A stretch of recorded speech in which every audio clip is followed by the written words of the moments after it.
Our world, warm, comfortable, familiar.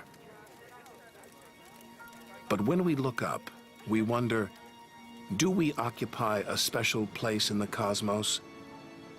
Or are we merely a celestial footnote?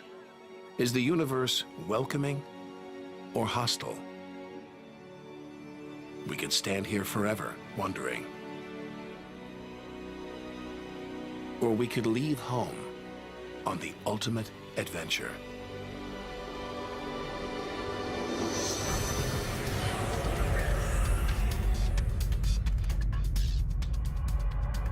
To discover wonders, confront horrors, beautiful new worlds, malevolent dark forces,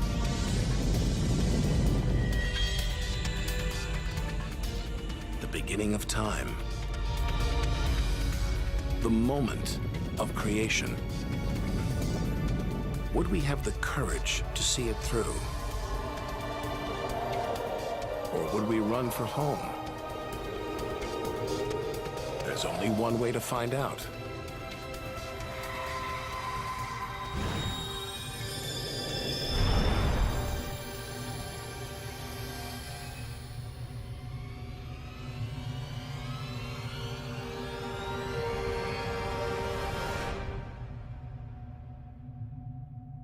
Our journey through time and space begins with a single step.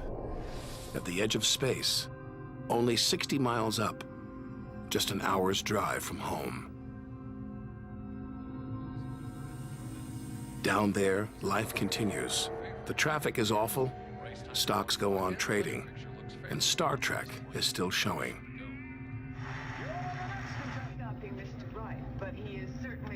The Blue Jays will be without starter Jim Clancy for a couple of weeks. This morning. When we return home, if we return home, will it be the same? Will we be the same?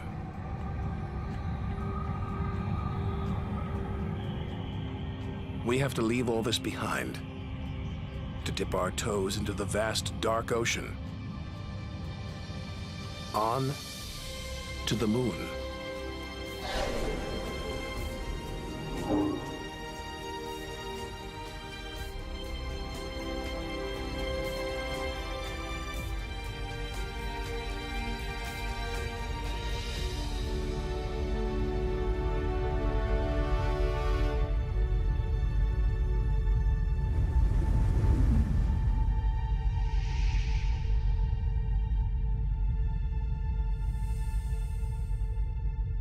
Dozens of astronauts have come this way before us. 12 walked on the moon itself. Just 250,000 miles from home. 3 days by spacecraft.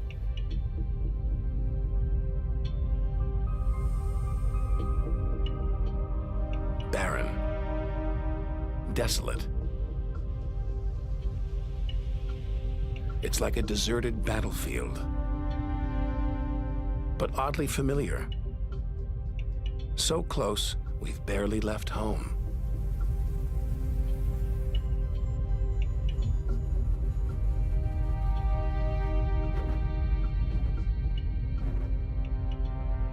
Neil Armstrong's first footprints.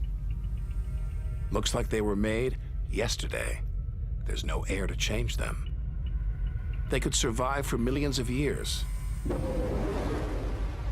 Maybe longer than us.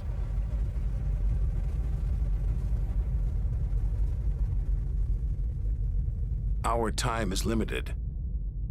We need to take our own giant leap. 1 million miles, 5 million, 20 million miles. We're far beyond where any human has ever ventured. Out of the darkness, a friendly face. The goddess of love, Venus. The morning star, the evening star. She can welcome the new day in the east, say goodnight in the west.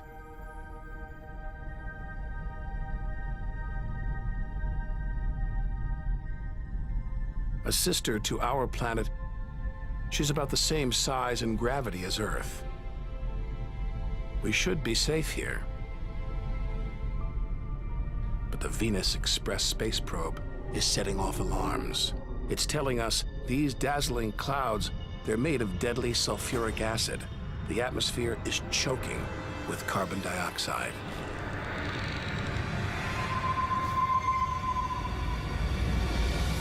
Never expected this. Venus is one angry goddess. The air is noxious, the pressure unbearable. And it's hot, approaching 900 degrees. Stick around and we'd be corroded, suffocated, crushed and baked.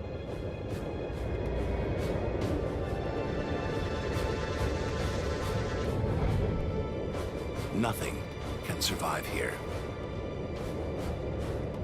Not even this Soviet robotic probe. Its heavy armor's been trashed by the extreme atmosphere.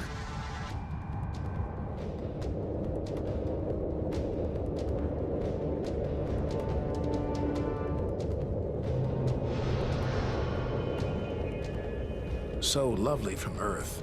Up close, this goddess is hideous.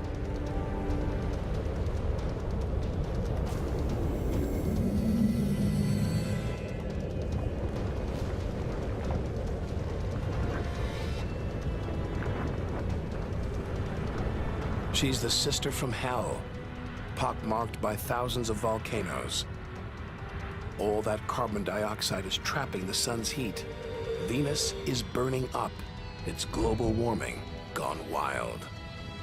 Before it took hold, maybe Venus was beautiful, calm, more like her sister planet Earth. So this could be Earth's future. Where are the twinkling stars?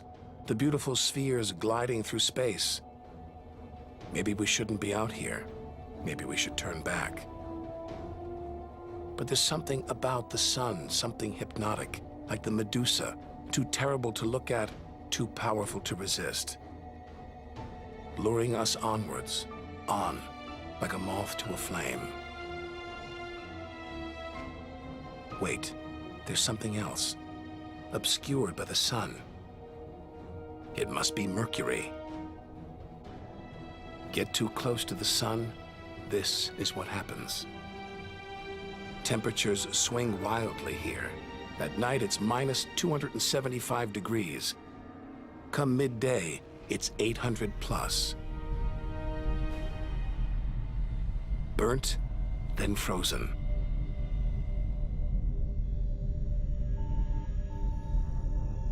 The Messenger space probe is telling us something strange. For its size, Mercury has a powerful gravitational pull. It's a huge ball of iron, covered with a thin veneer of rock, the core of what was once a much larger planet. So where's the rest of it? Maybe a stray planet slammed into Mercury, blasting away its outer layers in a deadly game of cosmic pinball. Whole worlds, on the loose, careening wildly across the cosmos, destroying anything in their path. And we're in the middle of it. Vulnerable, exposed, small. Everything is telling us to turn back. But who could defy this? The sun, in all its mesmerizing splendor. Our light, our lives. Everything we do is controlled by the sun, depends on it. It's the Greek god Helios driving his chariot across the sky. The Egyptian god Ra, reborn every day. The summer solstice sun rising at Stonehenge. For millions of years, this was as close as it got to staring into the face of God.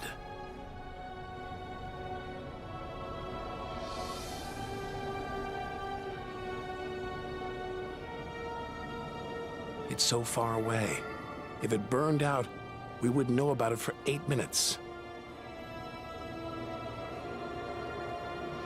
It's so big, you could fit 1 million Earths inside it.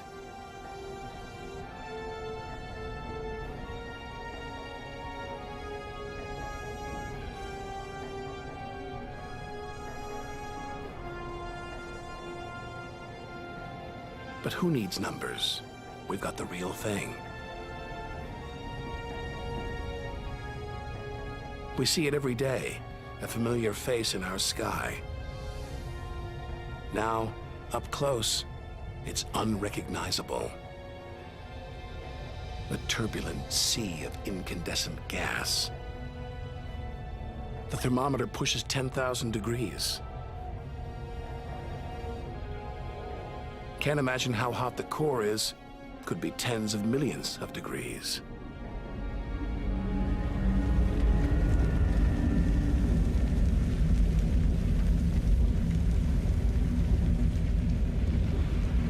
Hot enough to transform millions of tons of matter into energy every second.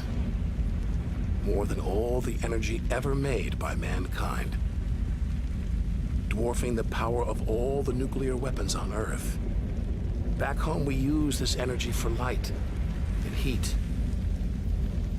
But up close, there's nothing comforting about the sun. Its electrical and magnetic forces erupt in giant molten gas loops. Some are larger than a dozen Earths, more powerful than 10 million volcanoes.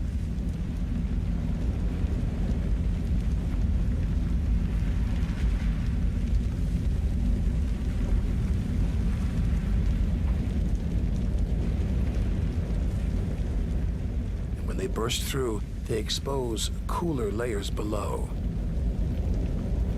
making sunspots.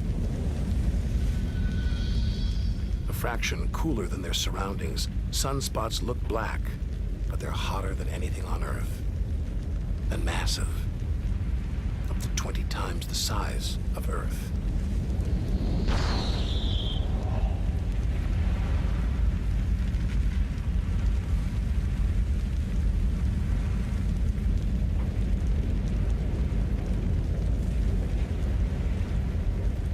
But one day, all this will stop. The sun's fuel will be spent.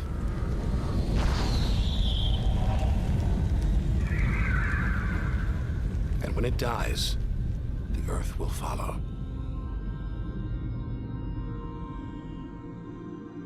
This God creates life, destroys it, and demands we keep our distance.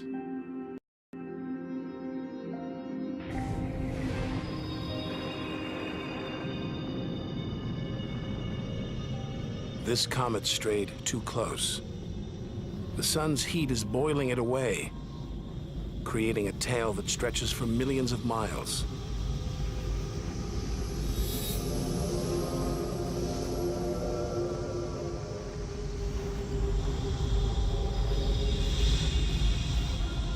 It's freezing in here.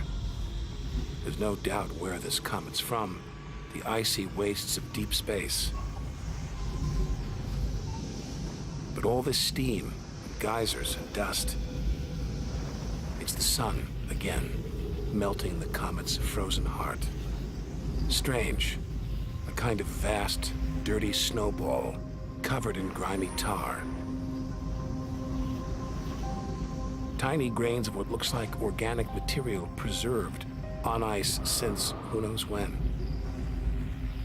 Maybe even the beginning of the solar system. Say a comet like this crashed into the young Earth billions of years ago. Maybe it delivered organic material and water, the raw ingredients of life. It may even have sown the seeds of life on Earth that evolved into you and me.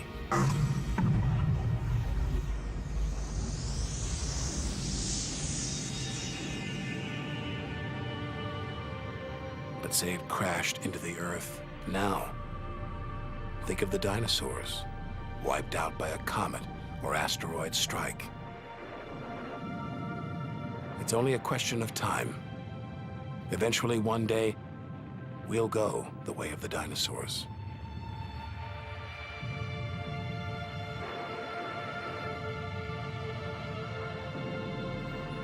If life on Earth was wiped out, we'd be stuck out here, homeless, adrift in a hostile universe. We need to find another home. Among the millions, billions of planets, there must be one that's not too hot, not too cold, with air, sunlight, water. Where, like Goldilocks, we could comfortably live.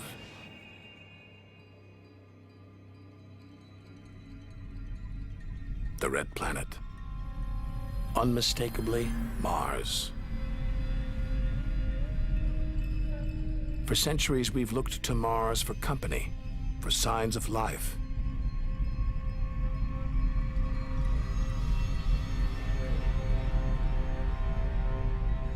Could there be extraterrestrial life here? Are we ready to rewrite the history books, to tear up the science books, to turn our world upside down? What happens next could change everything.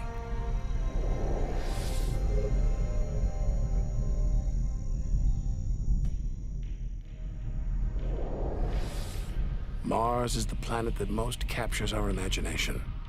Think of B-movies, sci-fi comics. What follows? Martians. It's all just fiction, right? But what if there really is something here?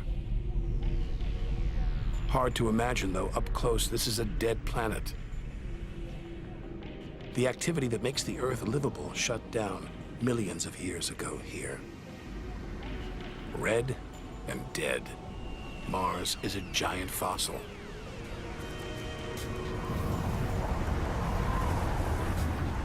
Wait.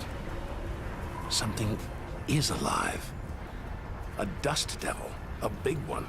Bigger than the biggest twisters back home. There's wind here. And where there's wind, there's air. Could that air sustain extraterrestrial life?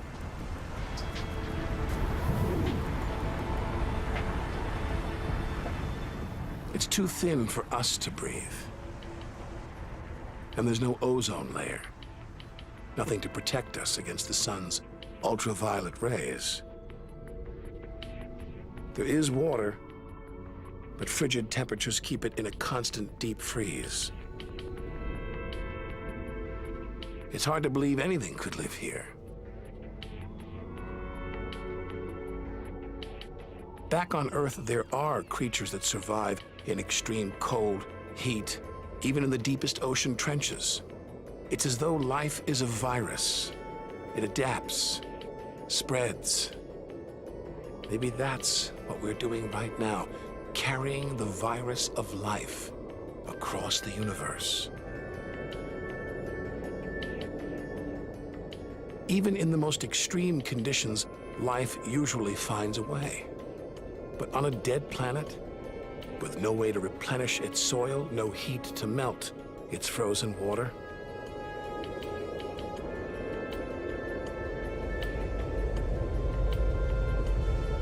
all this dust, it's hard to see where we're going.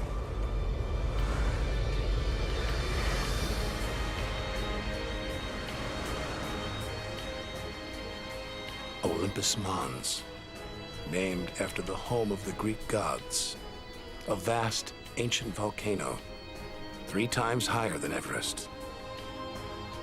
There's no sign of activity. Since its discovery in the 1970s, it's been declared extinct. Hang on. These look like lava flows, but any sign of lava should be long gone, obliterated by meteorite craters, unless this monster isn't dead, just sleeping. There could be magma flowing beneath the crust right now, building up, waiting to be unleashed. Volcanic activity could be melting frozen water in the soil, pumping gases into the atmosphere, recycling minerals and nutrients, creating all the conditions needed for life.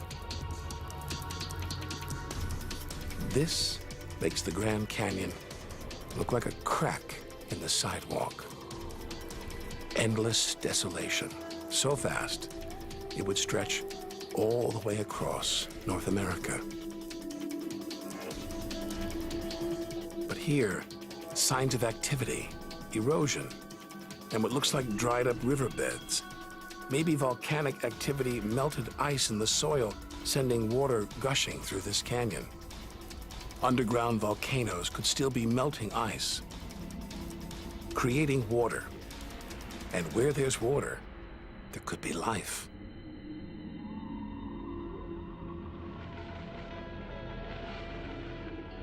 The hunt for life is spearheaded by this humble fellow, the NASA rover Opportunity.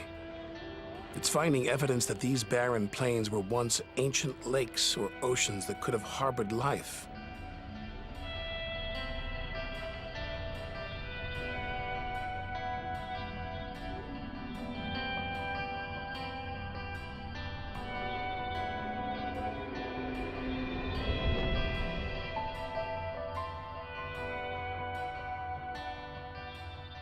Look at those gullies.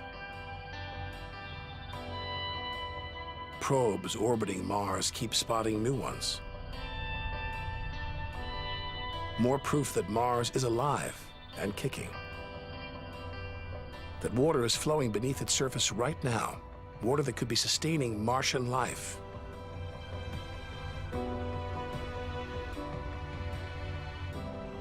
Now all we have to do is find it.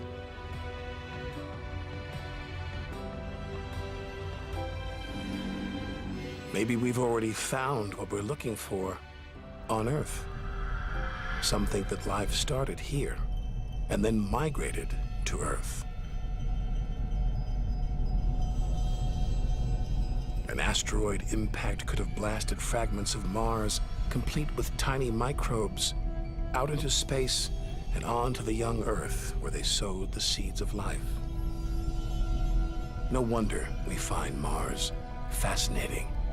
This could be our ancestral home. It could be we are all Martians. The Mars we thought we knew is gone, replaced by this new active changing planet. And if we don't know Mars, our next door neighbor, how can we imagine what surprises lie ahead? Our compass points across the cosmos, back in time 14 billion years, to the moment of creation.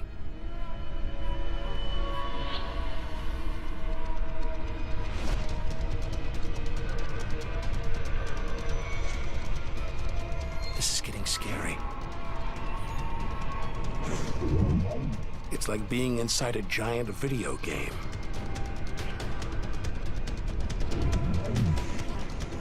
These are all too real. Asteroids, some of them hundreds of miles wide. This one must be about 20 miles long. And there, perched on it, a space probe. Can't have been easy parking on an asteroid traveling at 50,000 miles an hour. It's a lot of effort just to investigate some rubble. Rubble that regularly collides, breaks up, and rains down on Earth as meteorites. Our ancestors saw shooting stars as magical omens, and they were right.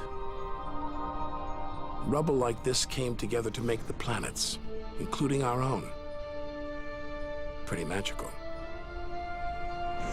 By dating the meteorites found on Earth, we can tell the planets were born 4.6 billion years ago. These are the birth certificates of our solar system. For some reason, these rocks didn't form into a planet. Something must have stopped them. Something powerful.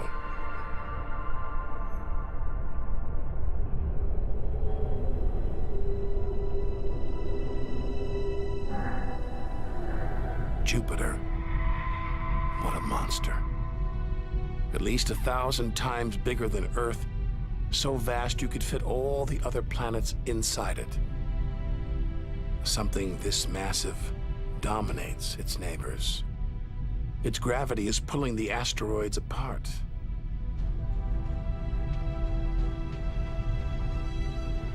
And it's breathtaking.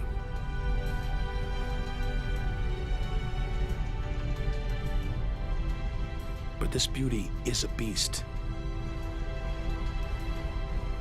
It's almost all gas. Land here and we'd sink straight through its layers into oblivion.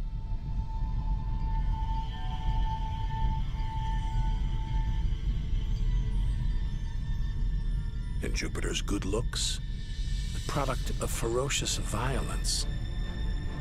It's spinning at an incredible rate, whipping up winds to hundreds of miles an hour, contorting the clouds into stripes, eddies, whirlpools. And this, the legendary Great Red Spot. The biggest, most violent storm in the solar system. At least 3 times the size of Earth, it's been raging for over 300 years. All these churning clouds must have sparked an electrical storm. Just one bolt is 10,000 times more intense than any at home.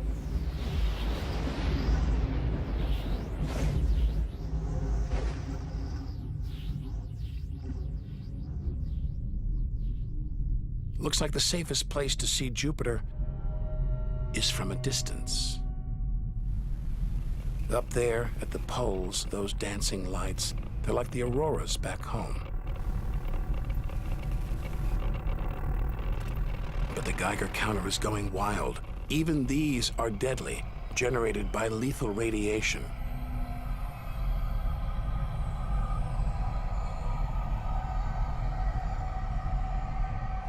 Out here, nothing is what it seems. The universe is full of terrors, traps,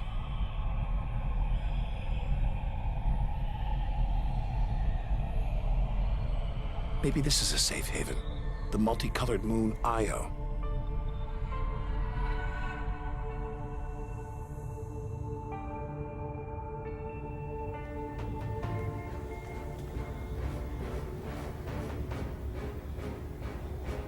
Wrong. Very wrong. Those brilliant colors are molten rock, volcanoes, spewing lava.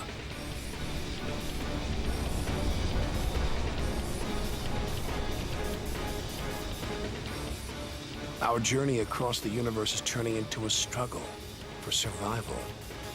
We've got to hope that if we outlast the dangers, we'll be rewarded by wonders beyond imagination.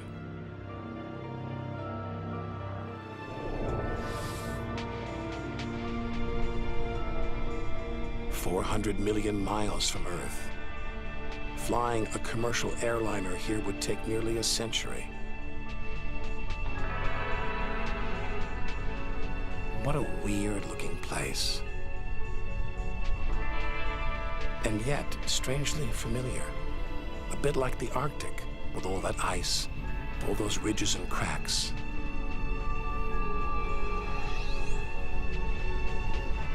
It's Jupiter's moon, Europa. And maybe like the Arctic, this ice is floating on water, liquid water. But we're 500 million miles from the sun. Surely Europa is frozen solid.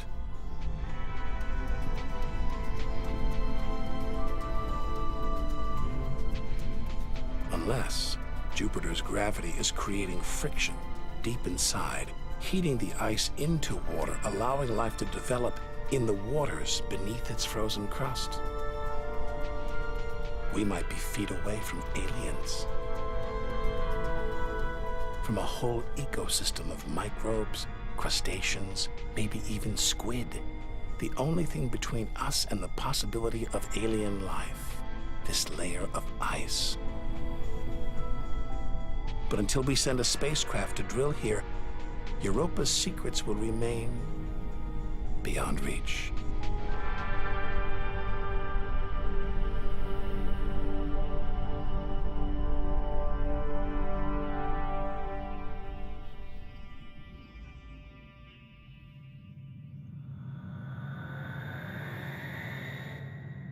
It's captivated our imaginations, haunted our dreams. And here it is, spinning before our eyes. Saturn, named for the Roman god who reigned over a golden age of peace and harmony.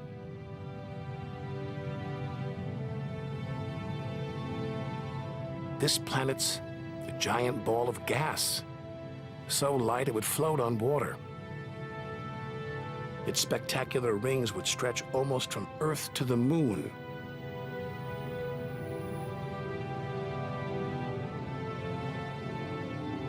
There's the Cassini orbiter. It's picking up ghostly radio emissions, probably generated by auroras around Saturn's poles. This is the real music of the spheres. Cassini's telling us where these rings came from. They're the remnants of a moon shattered by Saturn's gravitational pull. Incomparable beauty from total destruction.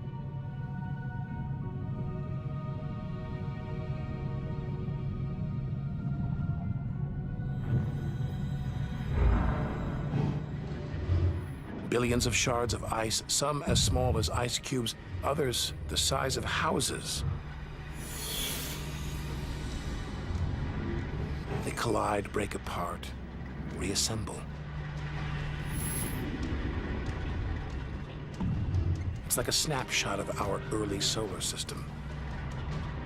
As dust and gas orbited the newly born sun, and gravity worked its magic, pulling the lumps together until from space trash like this, our home emerged.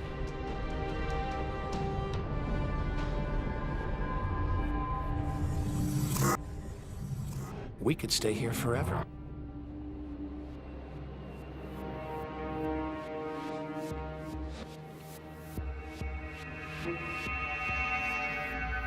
But there's so much further to go, so much more to see. Like this moon wrapped in thick clouds. Titan.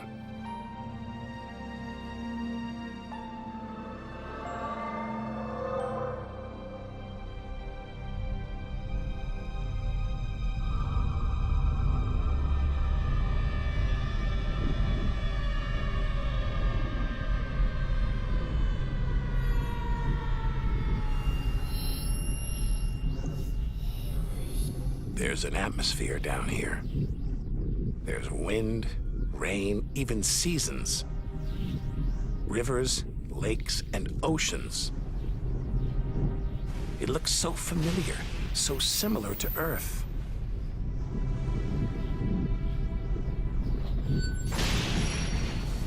But that's not water. It's liquid natural gas. Hundreds of times more natural gas than all the Earth's oil and gas reserves. Maybe one day we'll use this energy to fuel a colony. Assuming there isn't life here already.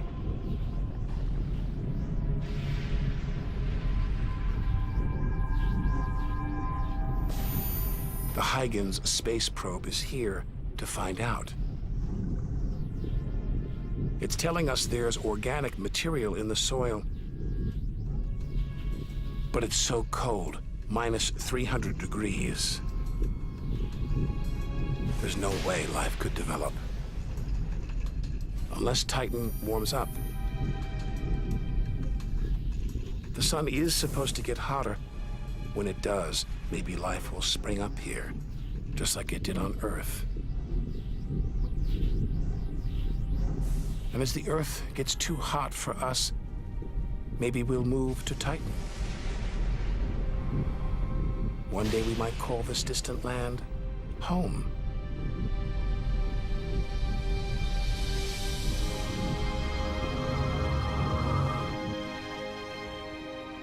Home. We're at least 700 million miles away now. After this, we lose visual contact with Earth. We're standing on a cliff, looking out over a great chasm that stretches to the beginning of time. Do we have the courage to jump? We're in the solar system's outer reaches. Unseen from Earth, unknown for most of history. It's like diving into the depths of the ocean.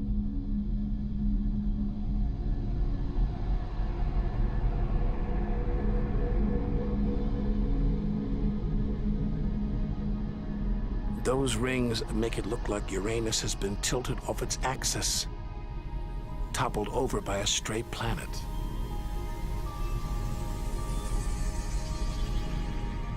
It's eerie out here. Already beginning to feel small, lonely. Maybe this is how we'll feel at the edge of the universe.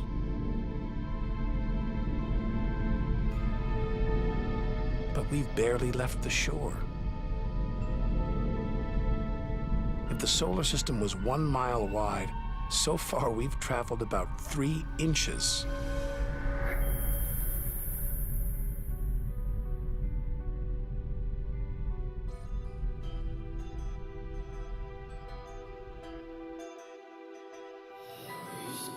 Out of the deep, another strange beast, the god of the sea, Neptune. This world is covered in methane gas,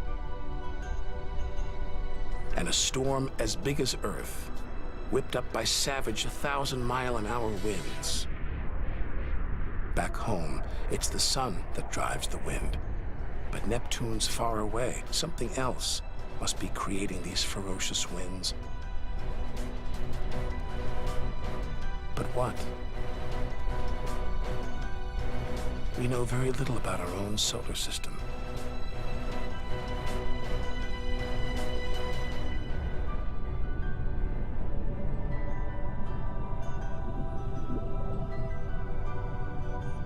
After all those balls of gas, a solid moon. Triton. Solid, but not stable. Just look at those geysers, cosmic smokestacks, pumping out strange soot. And this moon is revolving around Neptune in the opposite direction of the planet's spin. A cosmic battle of wills that this angry moon is destined to lose. Neptune's massive gravity is pulling on Triton, slowing it down, reeling it in. One day, it will be ripped apart by Neptune.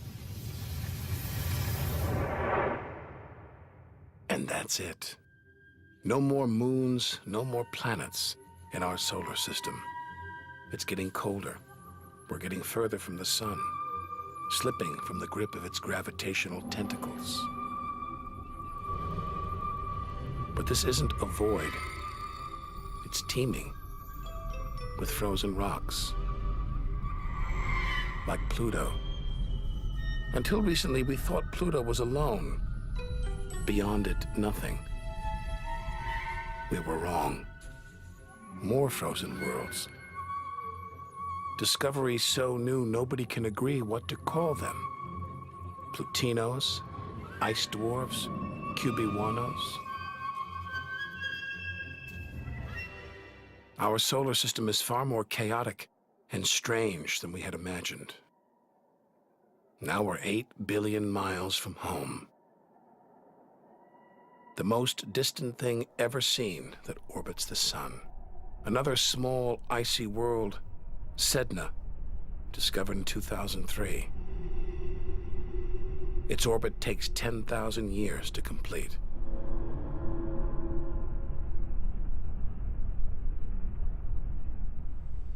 Hang on. There's something else out here. 10 billion miles from home, the space probe Voyager 1. This bundle of aluminum and antennae give us close-up views of the giant planets and discovered many of their strange moons.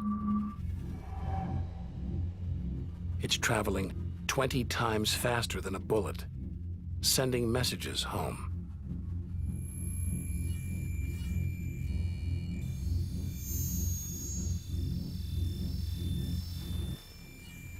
That gold plaque, it's a kind of intergalactic message in a bottle.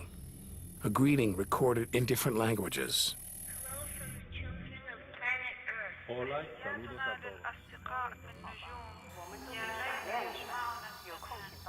And a map showing how to find our home solar system. The great physicist Stephen Hawking thinks it was a mistake to roll out the welcome mat. After all, if you're in the jungle, is it wise to call out?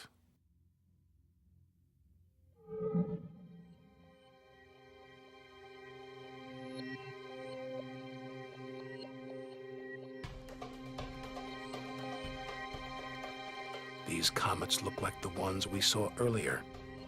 There's a theory that the raw materials for life began out here on a rock like this until something dislodged it, sending it hurtling towards the Earth. And seeing all this ice, maybe comets carried water to Earth too. The water in the oceans, in your body. All from this distant celestial ice machine.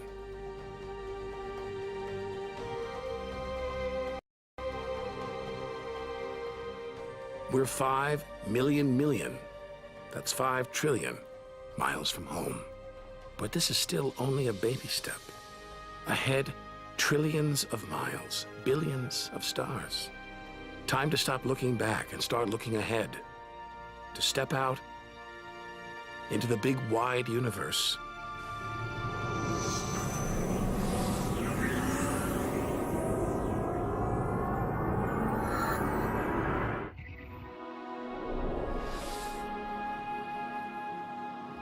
Interstellar space.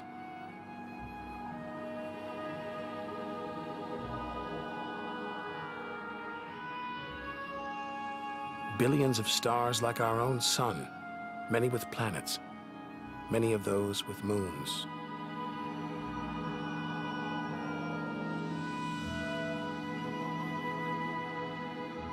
It's hard to know which way to go. There are infinite possibilities. We're going to need a serious burst of acceleration.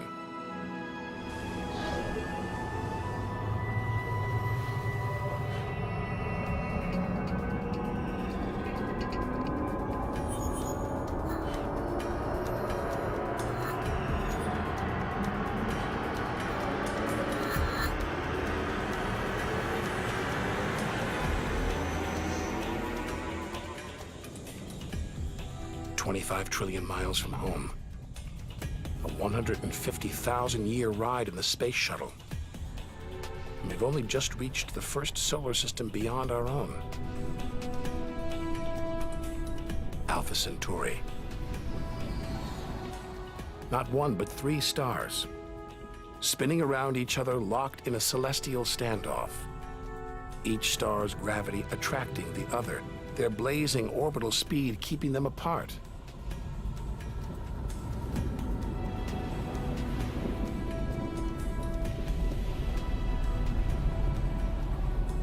Get between them and we'd be vaporized. Trillions of miles from home. So far that miles are becoming meaningless. Out here we measure in light years. Light travels 6 trillion miles a year, so we are over 4 light years from home.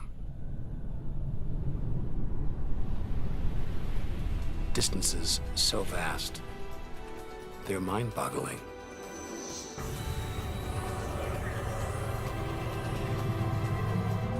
Who knows what strange forces lie ahead, what we'll discover when, if, we reach the edge of the universe.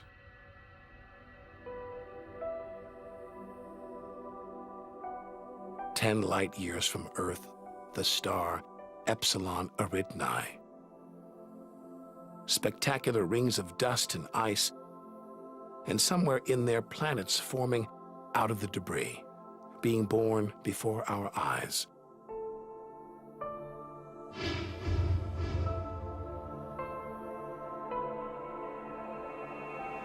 Asteroids and comets everywhere.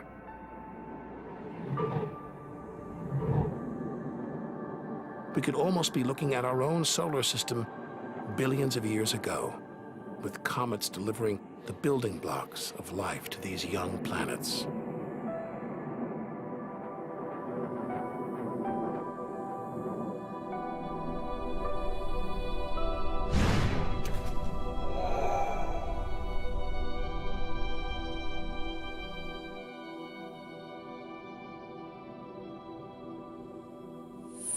At the center of all the action, a star smaller than our sun, still in its infancy.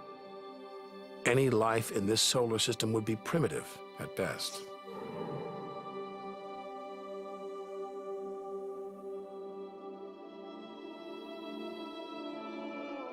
There must be more mature solar systems out here, but finding them is like looking for a needle in a cosmic haystack.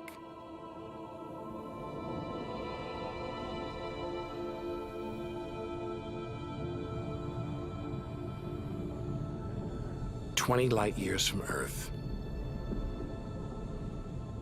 Star Gliese 581.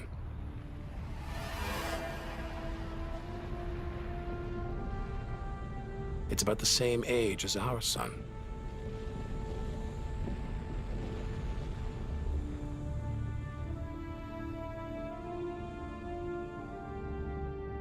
This planet is just the right distance from its sun. Any closer and water would boil away, any further, and it would freeze. Ideal conditions for life to emerge.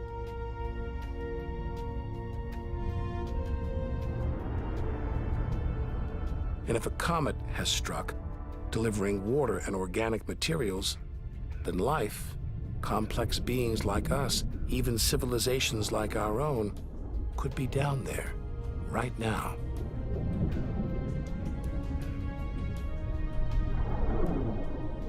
They could be tuning into our TV signals, watching shows from 20 years ago. And here's your host, Joe Duffy.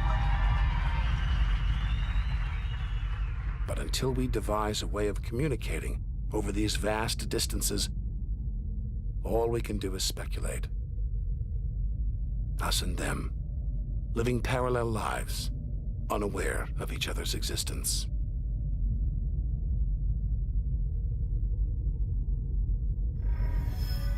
Unless life has come and gone.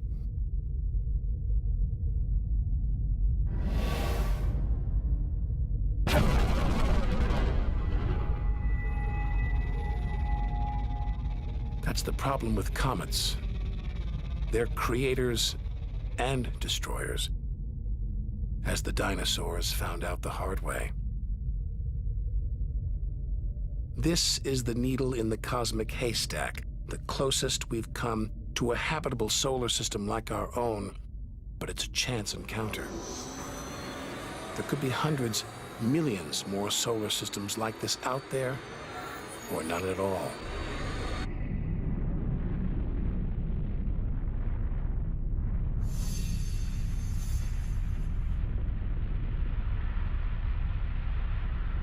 Some of the atmosphere on this planet, Bellerophon, is being boiled away by its nearby star.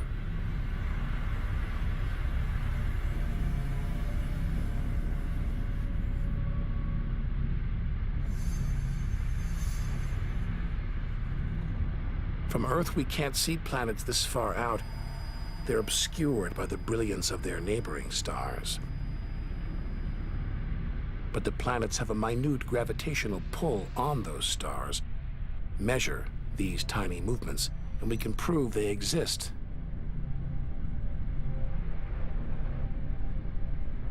That's how we tracked down Bellerophon in the 1990s.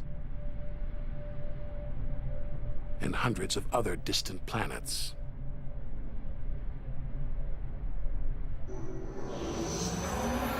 "65 light years from Earth. Turn on your TV here and you'd pick up Hitler's Berlin Olympics."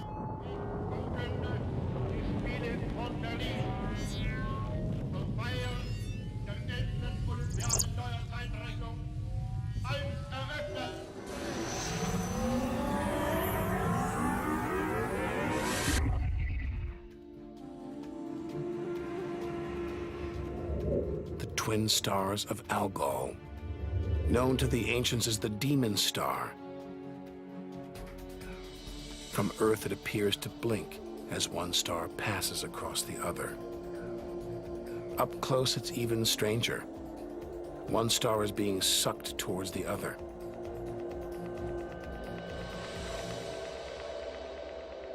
Almost 100 light years from home, faint whispers from one of the first ever radio broadcasts. We appreciate it if anyone hearing this broadcast would communicate with us.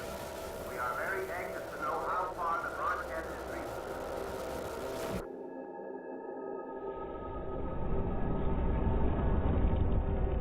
From here on out, it's as if the Earth never existed.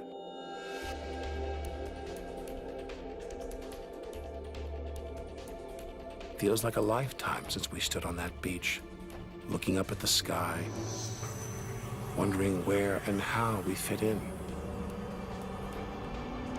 We've learned one thing for sure. The universe is too bizarre, too startling, for us to guess what lies ahead.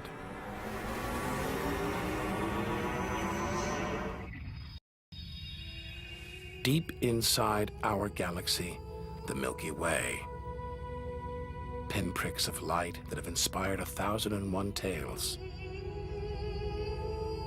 The Seven Sisters, the daughters of the ancient Greek god Atlas, transformed into stars to comfort their father as he held the heavens on his shoulders.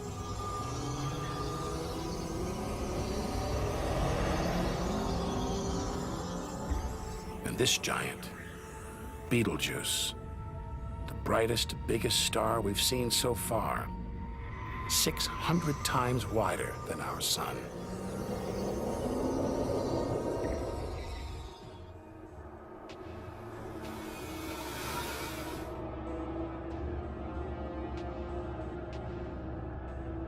But this, it's not a star, not a planet. Not like anything we've seen.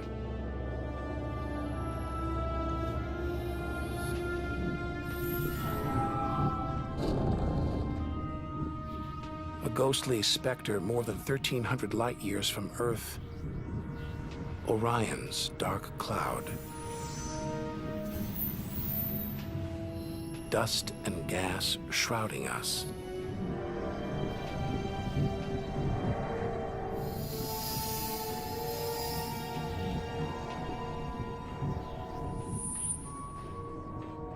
There, deep inside, a light, pulling the dust and gas towards it, heating up, merging into a ball of burning hot gas. Like a star, like our sun, in miniature. Inside, it's millions of degrees. So hot it's beginning to trigger nuclear reactions, the kind that keep our sun shining, making energy, radiation, light. A star is being born.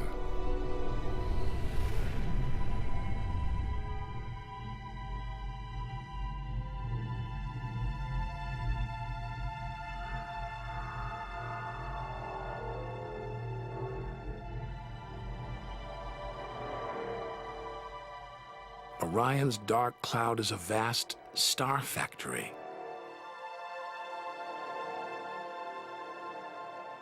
We're witnessing the birth of the future universe.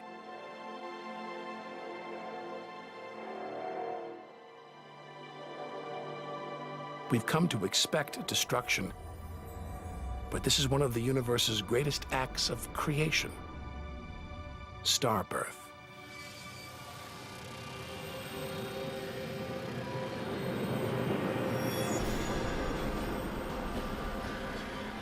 This doesn't look right.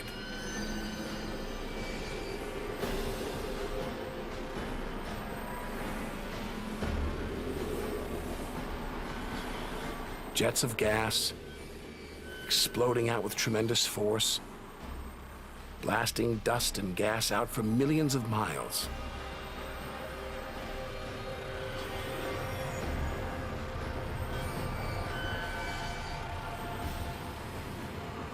It's unbelievably violent and creative.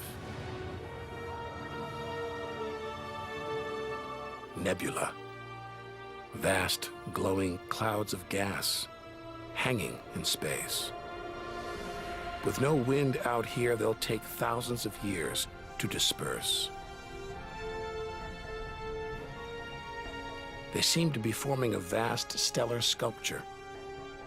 Nature is more than a scientist, an engineer. It's an artist on the grandest of scales.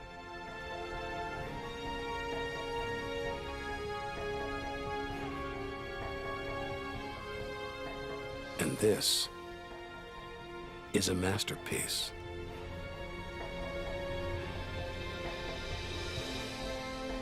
Stars are born, grow up, and then what? Do they die? Do they slip quietly into the night or go out with a bang?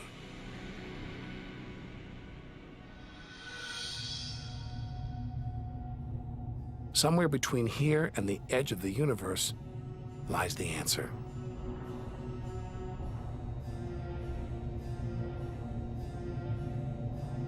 Luminous clouds suspended in space, encircling what was once a star like our own sun.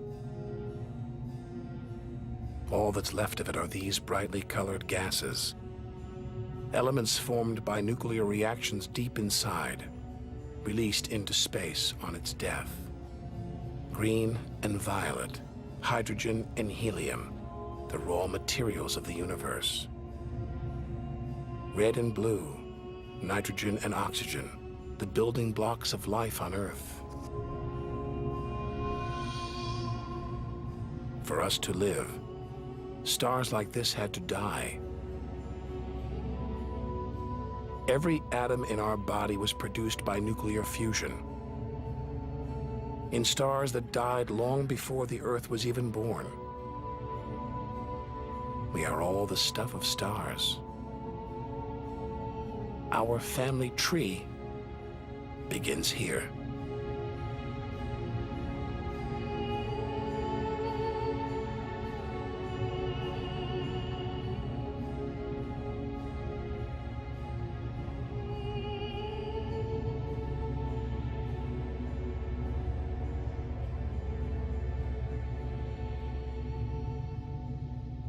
At its heart, the ghost of a star.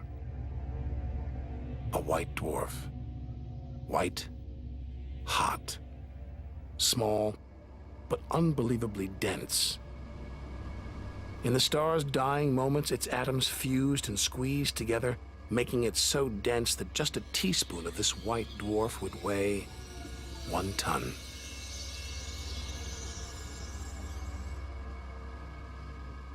It's a chilling premonition of our sun's fate. 6 billion years from now, it'll become a white dwarf. Its death will herald the end of life on Earth. Makes you wonder how many other worlds have come and gone. Celestial stories left untold. Lost forever.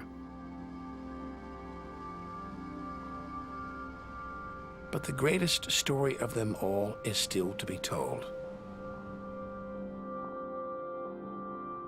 We must go back through time to the very first chapter to learn how the universe began.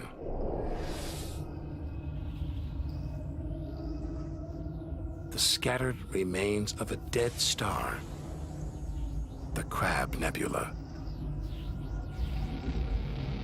6,000 light years from home, deep inside a stellar graveyard. We've learned so much, seen things we'd never have believed possible. Now sights like this, wonders once beyond imagination, we take in our stride. We're ready to face whatever lies ahead, determined to reach the edge of the universe. This is the calm after the storm. After a massive explosion, a supernova that turned a star into dust and gas.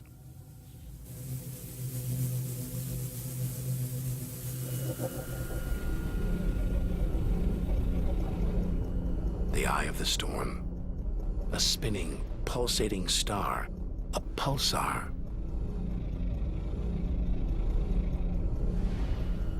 Gravity has squeezed the giant star's core down to this. It's just 12 miles across, unimaginably dense. One pinhead of this would weigh hundreds, maybe millions of tons. And as it shrank, like a figure skater spinning on the spot, arms outstretched, then pulling them in, it began to spin faster. Two beams of light, energy, radiation, spinning 30 times a second, powering the huge cloud of dust and gas. There's so much radiation here, more even than on the sun.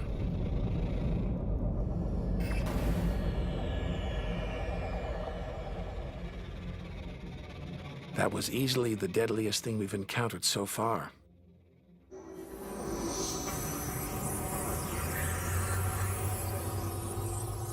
Once it would have terrified us.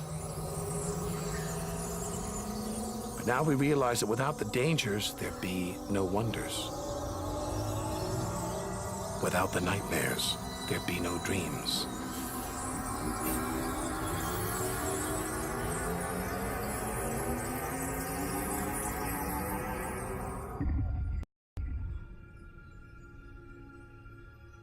Getting a strange sensation. A feeling as though there's something bad out here. A malevolent presence. The one thing we didn't want to encounter. Impossibly black, blotting out the stars behind it. We're staring into the face of extinction. The remains of a giant star. A black hole.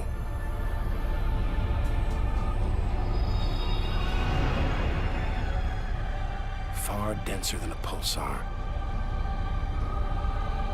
And impossible to resist.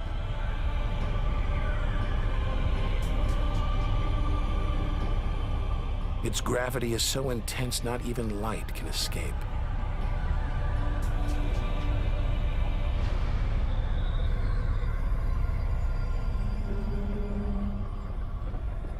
This asteroid, it's a lump of solid rock, but it's actually stretching, being dragged towards the gaping hole.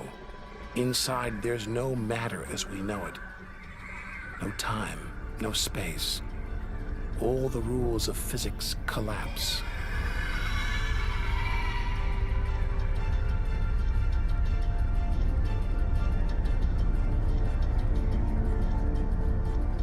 The asteroid is gone. Nobody really knows where. This is the edge of human understanding. There could be millions of black holes creeping around our galaxy, more perhaps than all the stars in the sky. But we wouldn't see them until it was too late.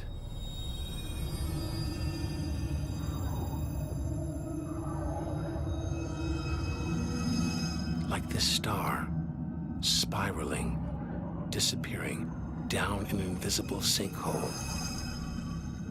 Who's to say we don't live inside a vast black hole?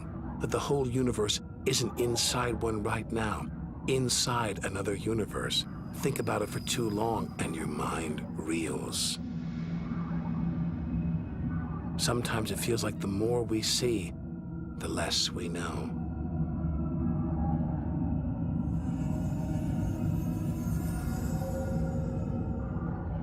And we're still in our own galaxy, the Milky Way. The vastness of the universe beyond still lies ahead. The wonders, the dangers, the secrets, they're out there, waiting to be discovered.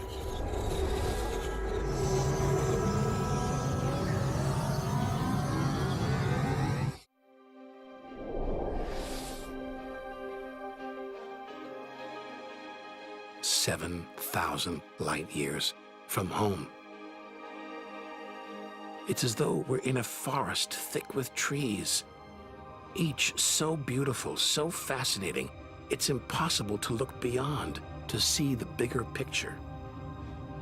We have to find a way through to reach the clearing at the galaxy's edge.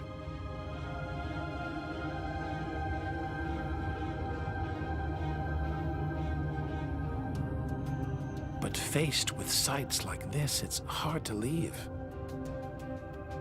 A colossal, glowing cloud, topped by these great towers of dust, the pillars of creation, like a gateway into the unknown. A star factory packed with embryonic star systems, each larger than our solar system.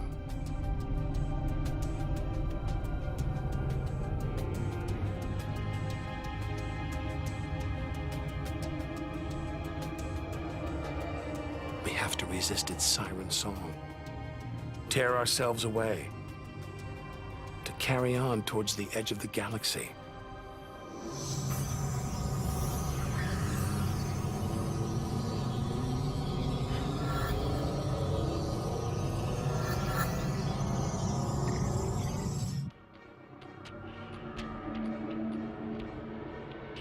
Dazzled by the Milky Way's beauty, we've been blinded to its terrors and strayed into a cosmic minefield. Like an explosion in slow motion. A massive star, millions of times brighter than our sun. It's going into meltdown. The fuel that sustains it is running out, the nuclear reactions that power it winding down. We're watching its death throes.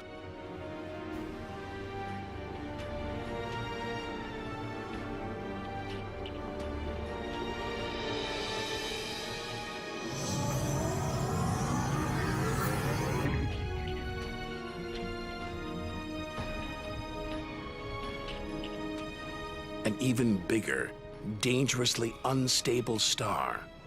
But this one's about to explode. And when a star this big dies, it's 100 times more violent than a supernova. We've stumbled into the most violent star death of all, a hypernova.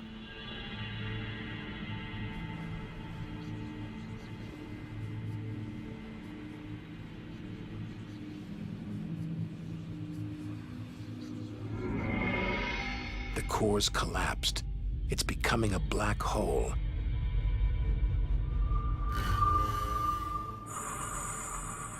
And that's the shock wave surging through the star, ripping its outer layers into space.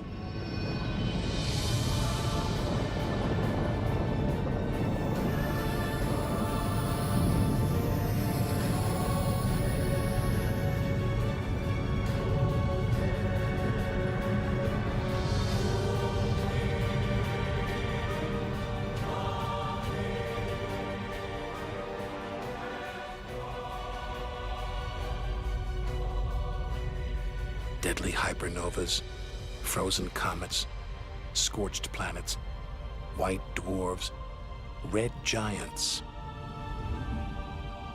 Tiny drops in a vast pool of white light. Our home galaxy, the Milky Way. We wanted to know where we fit in. Here's our answer.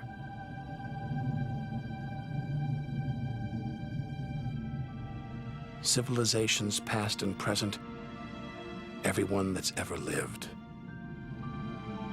The smallest bug, the highest mountain, all of it invisible, not even a tiny speck.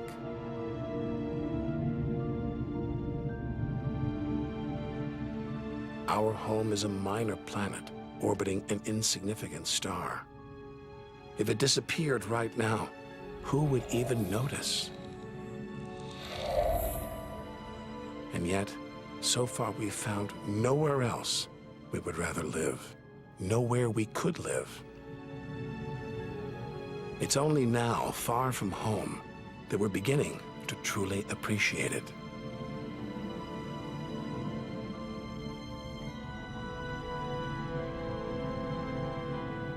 Look at all these stars.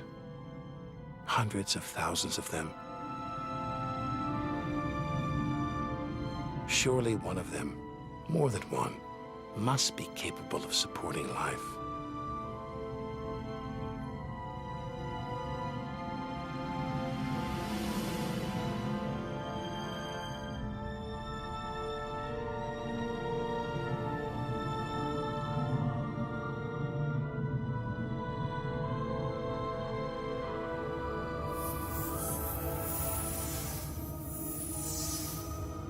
Maybe here in this swarm of stars, the Great Cluster. Back in the 1970s, astronomers sent a message in this direction, detailing the structure of our DNA and our solar system's location. But the message won't arrive here for another 25,000 years.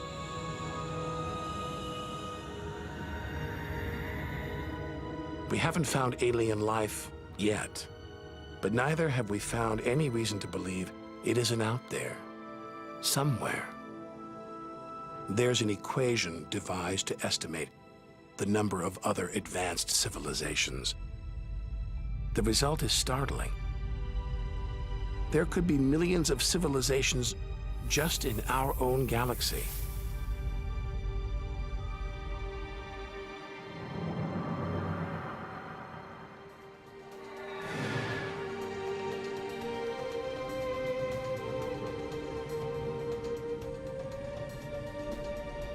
Everything we've seen so far is inside the Milky Way.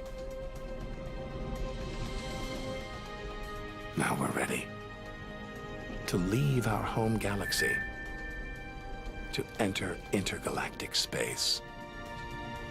Here's our chance to solve the ultimate mystery and experience the moment of creation.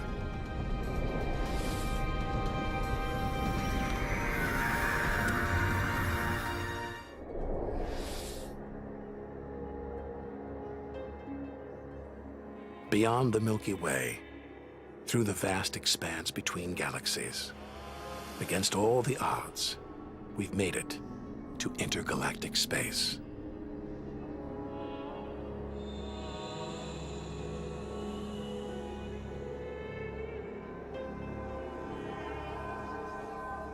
Out here, there's no horizon in sight. Even the closest galaxies are hundreds of thousands of light years away.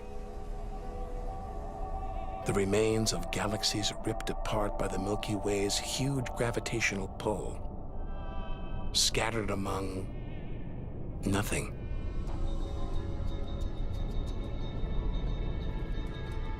This is as close as the universe gets to a perfect vacuum.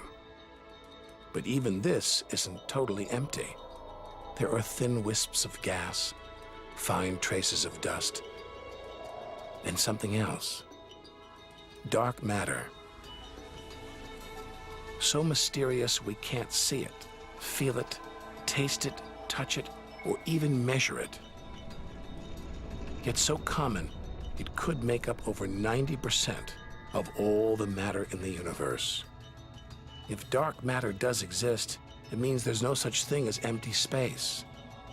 Even out here, we're surrounded by matter. We think it exists because of its apparent hold on galaxies, like this one, the Large Magellanic Cloud.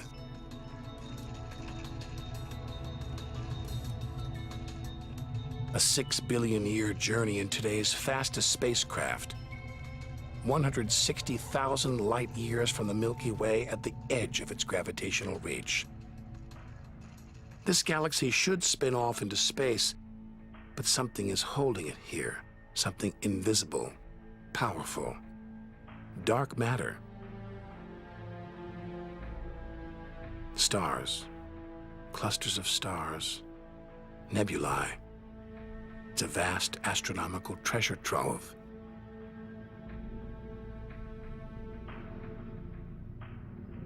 Look at this. It's like a string of gleaming pearls. It's a fireball, expanding out from what must have been a massive explosion, a supernova. So bright that when light from the explosion reached Earth 20 years ago, it was visible to the naked eye. And so violent, it triggered a string of nuclear reactions, forcing atoms together, creating new elements: gold, silver, platinum, blasting them out into space.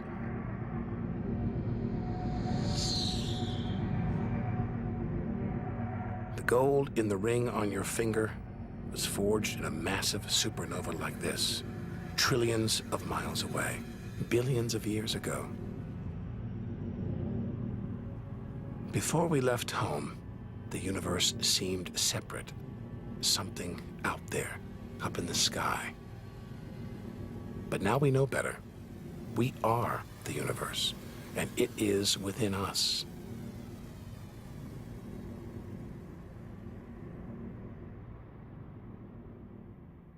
It's comforting to remember as we venture through this abyss. Further and further.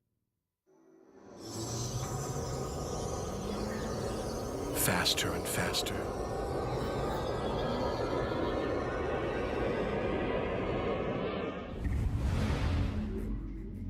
The Andromeda Galaxy, 2.5 million light years away. It's racing through space. Everything blown apart, like shrapnel in an explosion. We're seeing this galaxy as it was when our ape-like ancestors first walked on the African plains.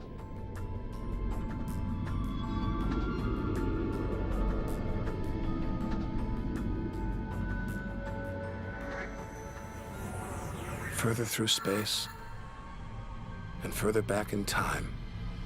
Hold on. This doesn't look right. A whole galaxy exploding? The only thing large enough to cause an explosion on this scale is another galaxy. It looks like the end of the world. But this galaxy won't die. It'll be reborn. A new shape, perhaps even new stars, as dust and gas collide, creating friction, shock waves, triggering the birth of stars.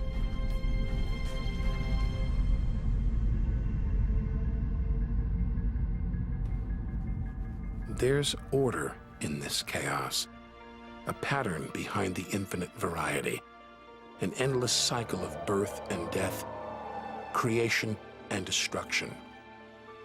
It's a pattern woven through the vast fabric of space that binds each of these galaxies. There are billions of galaxies, each with billions, even trillions of stars. Maybe more stars than there are grains of sand on all the beaches on Earth.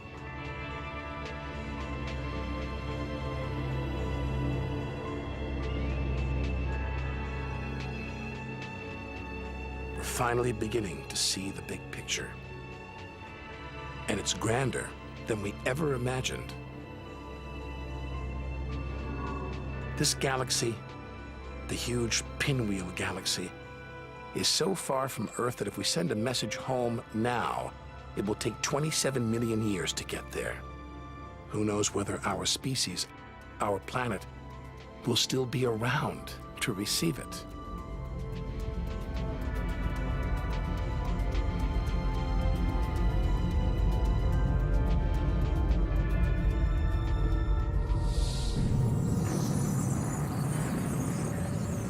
travel on, back through time.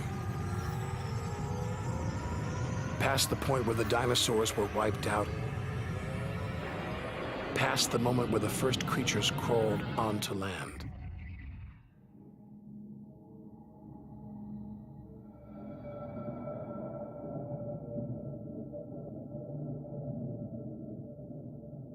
$2 billion light years from home, closing in on the edge of the universe, going back to the beginning of time. This isn't a galaxy. It's brighter than 100 galaxies. A blinding beam of energy surging for trillions of miles.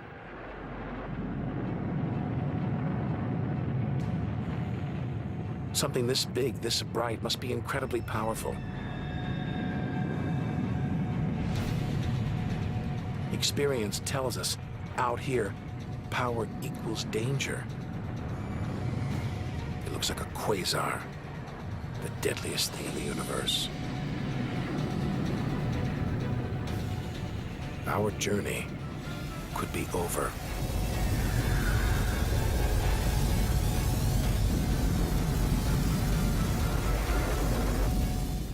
The deadliest, most powerful thing in the universe. A quasar. A swirling cauldron of superheated gas.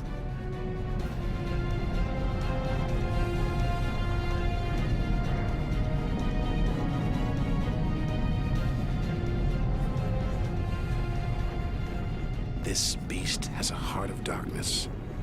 A supermassive black hole as heavy as 1 billion suns.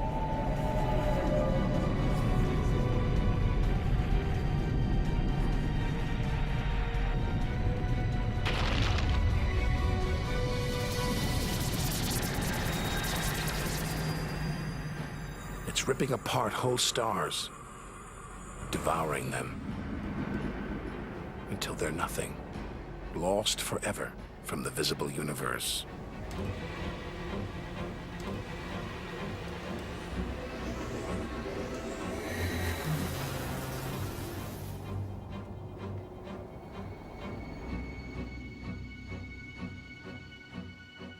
We think, we hope, we pray we've seen the worst the universe can throw at us, but no one can know what lies ahead.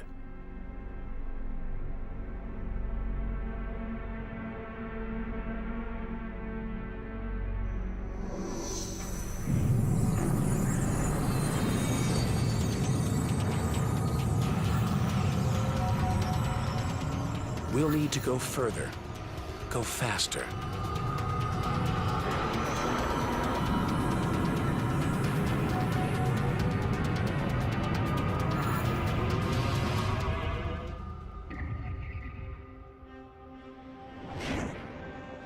$8 billion light years from home, more galaxies.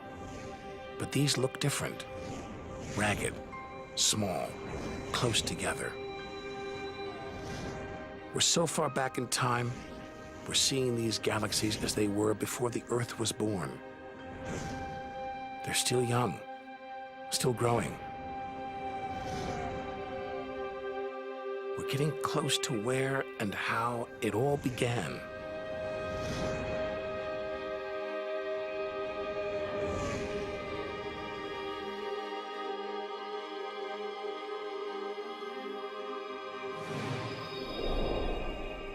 Look at the galaxies now. They're more like primitive plankton, floating in a vast dark ocean.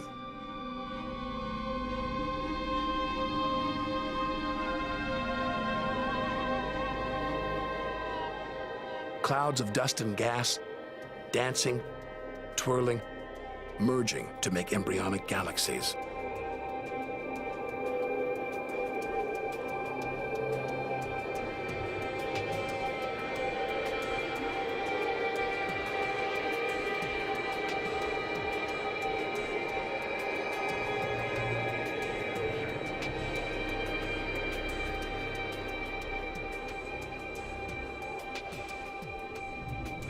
They're disappearing. We've gone back before the stars were born. into a cosmic dark age. And before that, light, the afterglow from the massive explosion that created the known universe.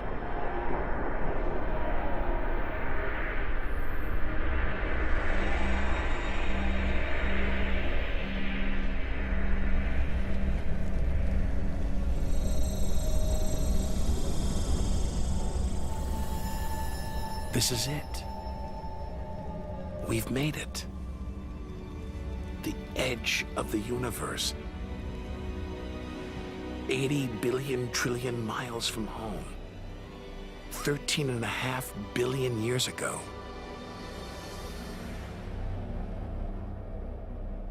The very instant of the Big Bang, the most violent, most creative moment in history.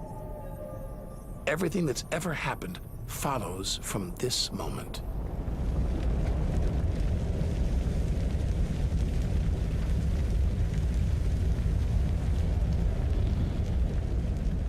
Every religion, every culture has pondered it. But we still don't know what sparked this act of creation, or why. This is where our journey ends, and the universe begins.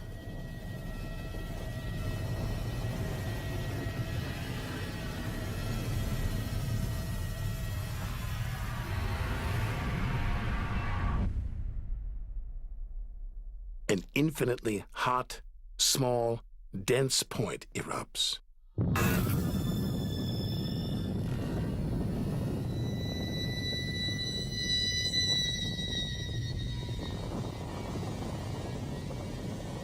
Creating space, time, matter, our universe itself.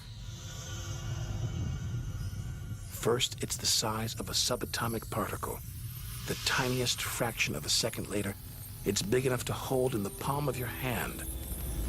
Moments later, it's the size of the Earth.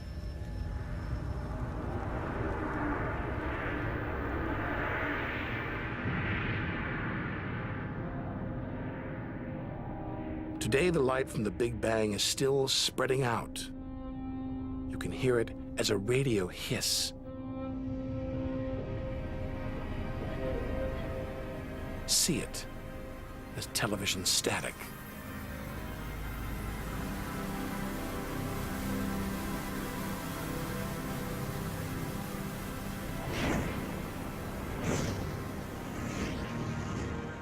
All the wonders we've seen on our journey are sparks flying out from the Big Bang. Galaxies, stars, planets, all cosmic debris. We go forward through time, riding the blast wave.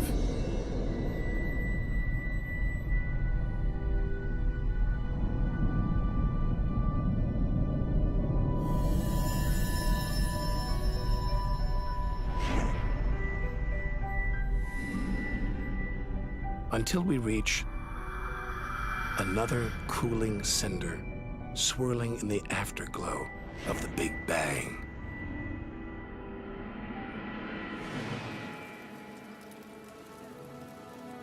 We're back where we started, home. Only now can we really know it. Smaller, more fragile than we ever imagined. Destined to die, swallowed by a dying sun. But we shouldn't despair. We should rejoice. We've managed to experience the wonders of the universe. We should celebrate our achievements and enjoy our moment in the sun.